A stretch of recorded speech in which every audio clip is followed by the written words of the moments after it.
हरे कृष्णा।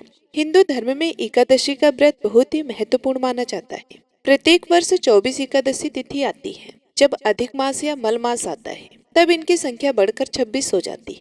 जया एकादशी, जो कि माघ मास के शुक्ल पक्ष की एकादशी तिथि है। इस विषय में भगवान श्री कृष्ण कहते हैं कि माघ एकादशी, जो कि जया एकादशी कहलाती है, यह अत्यंत ही फलदायी है। इस एकादशी का व्रत करने से व्यक्ति निज योनि जैसे कि भूत प्रेत पिशाच की योनि से मुक्त हो जाता है। जया एकादशी के दिन सुबह जल्दी उठकर भगवान विष्णु का ध्यान करें और व्रत का संकल्प लें।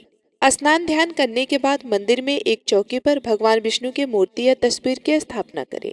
साथ में माता लक्ष्मी जी की भी स्थापना करें। अब भगवान विष्णु को चंदन का तिलक, मौसमी फल, फूल, तिल और धूप दीप अर्पित करें।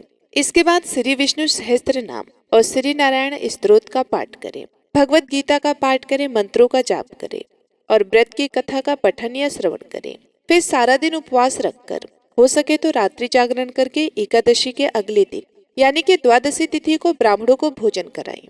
अपनी सामर्थ्य के अनुसार उन्हें दान दक्षिणा आदि दें या किसी निर्धन जरूरतमंद व्यक्ति को भी आप दान की सामग्री देकर उसके बाद भोजन ग्रहण कर सकते। भोजन सात्विक होना चाहिए। स्वयं भोजन ग्रहण करने से पहले भगवान विष्णु को तुलसी जी की पत्तियों के साथ ही जो भी सात्विक भोजन है या पंचामृत है आप उनको अर्पित करें और उसी को प्रसाद के रूप में ग्रहण करके आप उसके बाद सात्विक भोजन करके अपने व्रत का पालना कर सकते यानी कि व्रत को खोल सकते हैं।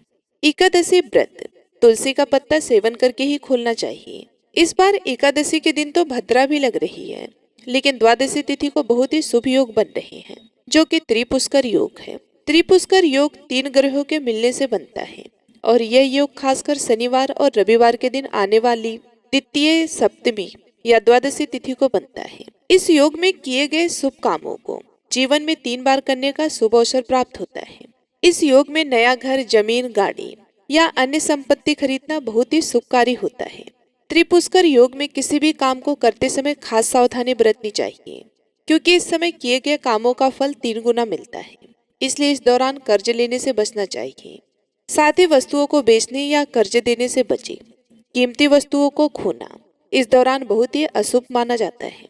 3 गुना लाभ मिलने वाले इस योग के दौरान धन संबंधी शुभ काम करने चाहिए। पूजा पाठ, दान या फिर धार्मिक यात्राएं करना शुभ हो सकता है। कीमती चीजों की आप खरीदारी भी कर सकते हैं। इस योग के दौरान जमा किया हुआ पैसा भी आपके लिए शुभ फलदायी हो सकता है और भविष्य में आपका बैंक बैलेंस बढ़ने की संभावना भी ज्यादा होती है। और त्रिपुष्कर योग में कभी भी कर्ज लेने से बचना चाहिए, क्योंकि अगर इस योग में कर्ज लिया जाता है तो वे जीवन भर चुकाने में बहुत ही मुश्किलें आती हैं, या कभी कभी ऐसा होता है कि जीवन भर कर्जे में ही डूबे रह सकते हैं। और अगर इस योग में किसी को मन, वचन और कर्म से कोई दुख पहुंचाया जाए, कोई हानि पहुंचाई जाए, तो उसका परिणाम भी स्वयं ही जीवन में 3 बार भोगने को मिलता है। अब जानिए एकादशी व्रत की तिथि, शुभ मुहूर्त और भद्रा काल के समय के बारे में।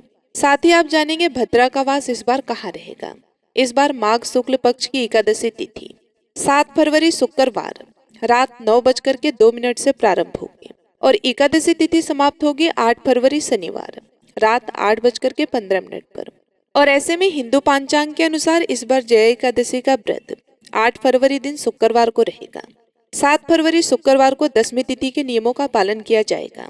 8 फरवरी शनिवार को ब्रह्म मुहूर्त सुबह 5:30 बजे से 6:18 तक रहेगा। सूर्योदय होगा सुबह 7:07 पर। सूर्यास्त शाम 6:14 पर। प्रातः काल पूजा मुहूर्त रहेगा सुबह 5:47 से 7:50 तक। शाम की पूजा का शुभ मुहूर्त शाम 6:06 से 7:24 तक रहेगा। राहु काल का समय सुबह 9 बजे से 10:30 बजे तक रहेगा और भद्रा सुबह 8:40 से शुरू होगी, जो कि रात 8:51 तक रहेगा। यानी कि इस बार लगभग पूरा दिन ही एकादशी व्रत में भद्रा रहने वाली है। द्वादशी तिथि प्रारंभ होगी 8 फरवरी शनिवार रात 8:10 से और द्वादशी तिथि समाप्त होगी 9 फरवरी रविवार शाम 7:25 पर। इस बार द्वादशी तिथि पर बहुत ही शुभ योग बन रहे हैं। इस दिन सूर्योदय होगा सुबह 7:06 पर। सूर्यास्त शाम 6:15 पर। ब्रह्म मुहूर्त सुबह 5:59 से 6:10 तक रहेगा। प्रातः काल पूजा का शुभ मुहूर्त रहेगा 5:46 से 7:40 तक। अभिजीत मुहूर्त दोपहर 12:10 से 12:58 तक। त्रिपुष्कर योग का शुभ संयोग इस बार शाम 5:53 से 7:20 तक रहेगा, जो कि अपने आप में बहुत ही दुर्लभ और शुभ योग है। अमृत काल सुबह 7:58 से 9:34 तक रहेगा और राहु काल शाम 4:30 बजे से 6 बजे तक रहेगा। एकादशी व्रत खोला जाएगा, यानी व्रत का पारणा किया जाएगा 9 फरवरी दिन रविवार को सुबह 7:07 से 8:55 के बीच में। हालांकि जो लोग किसी कारण से सुबह व्रत ना खोल पाए तो वे दोपहर में 1 बजे से लेकर 3 बजे के बीच में भी व्रत को खोल सकते हैं, क्योंकि इस बार द्वादशी तिथि रविवार को सारा दिन रहने वाली है। इस बार भद्रा का वास स्वर्गलोक में रहेगा, इसलिए यह भद्रा पृथ्वी लोक पर अशुभ नहीं रहेगी। इसलिए आपको भी इस बार भद्रा का विचार नहीं करना चाहिए और कोई भी पूजा पाठ हो, दान हो या व्रत खोलना हो या कहीं जाना हो, आप अपने काम को आसानी से इस दिन कर सकते हैं। तो यह थी आज की वीडियो।